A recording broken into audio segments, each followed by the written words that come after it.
It is the evening of April 7th, 2026. The countdown has almost hit zero on an ultimatum from Washington.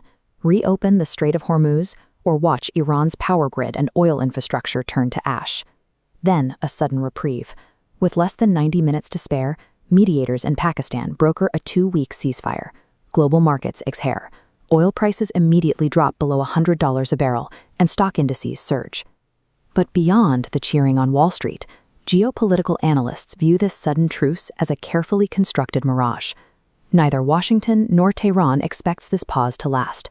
Both sides are using the window to buy time, probe each other's red lines, and reposition their forces for an entirely new phase of conflict. To see why this ceasefire will likely collapse, we have to ignore the press conferences and look at what both militaries are doing in the dark. The United States presented a 15-point plan compelling Iran to curb its nuclear program, submit to strict inspections, and reopen the Strait of Hormuz.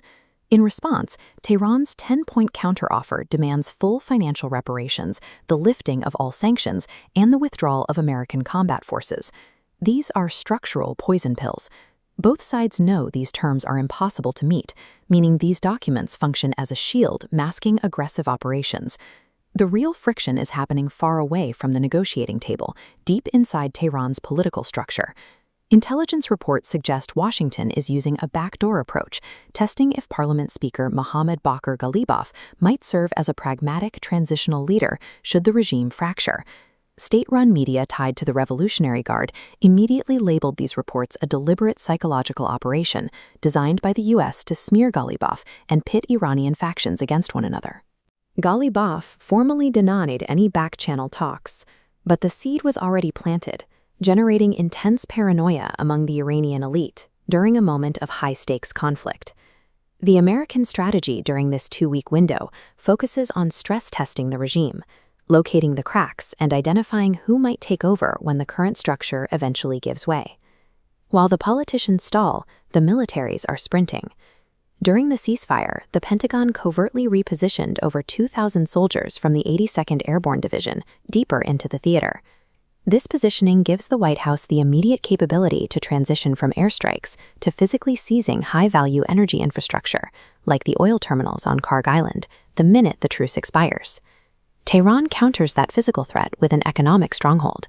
Rather than a total military blockade, they are effectively franchising control of the Strait of Hormuz. The Revolutionary Guard operates a maritime toll booth. Ships submit ownership data, graded on a 5-tier system. Cleared vessels receive escorts, charged $1 per barrel. Crucially, transactions are settled exclusively in Chinese yuan or crypto stablecoins, completely rejecting the US dollar. Tehran is utilizing the pause in fighting to codify a revenue stream that exists completely outside the reach of American financial sanctions. They are insulating their economy against the exact pressure the US is trying to apply. When you map out the raw strategic goals of the players involved, it becomes clear why this pause cannot hold. This chart maps 3 competing endgames. Israel's goal is straightforward. They are not looking for minor policy changes. Their stated objective is the absolute collapse of the Iranian regime. Countering that is Iran's hardline leadership. For the Revolutionary Guard, yielding to Western demands is viewed as existential suicide. Their vector is pure survival. Trapped in the middle is the United States.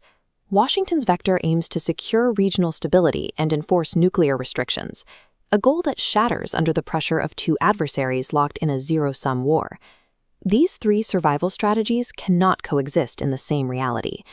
Because one must eventually give way, the April 7th peace deal is structured to snap. When it does snap, we are unlikely to see a massive American ground invasion. The strategic costs for a traditional occupation remain too high for Washington to absorb. Instead, the region is bracing for a protracted, asymmetric conflict. This new normal is defined by relentless cyber attacks, calculated sabotage against electrical grids, and a permanently franchised Persian Gulf. The war in the Middle East did not end on April 7th. It merely retreated into the shadows,